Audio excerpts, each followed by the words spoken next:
Nama waliin bilbila yeroo haasoftan namni sagalee keessan akka isin hin qaddaane yookiin rikardii akka isin hin waraabne ragaa adda addaatiif sagalee keessa waan walitti haasoftan aappii isinirraa dhorkuu danda'uun isin barsiisa. Egaa daawwattoon kiyya waan kana akka namni baay'een argee itti fayyadamu viidiyoo kan laakchii ergochuun jalqabaan fa'aa tura argamaa.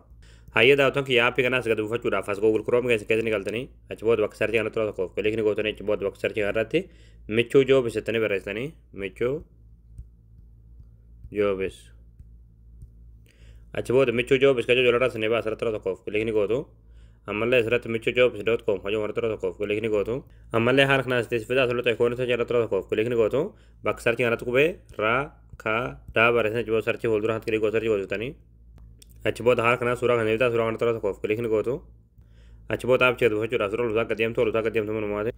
Achi booda dhumarratti qalamatii waan kan birraa aappii astuqaa buufadhaa akka jalatti daawulood keessatti daawuloodii tantootaniiti aappii kana bilbiluu keessatti buufatanii. Hayyee daawwattoon kiyya aappii buufatanii yeroo galtan aappiin kun haala kanaan isin banamaa asilaatti laatis goo hojii wantoota tokkoof kilikni gootu. Ammallee haala kanaan kanneen isiniif tarreessa jechuudha kanneen keessaa diimaa kanarratti yeroo tokkoof kilikni gootu. Ammallee asirratti koonform hojii wantoota tokkoof kilikni gootu. Egaa haala kanaan aappii kana gad buufattanii sirreeffattanii jechuudha. Booda yeroo nama waliin bilbila haasoftan namni waan walitti haasoftan sagalee keessa rikardii isin waraabuu yookiin isin qadda'uu hin danda'u.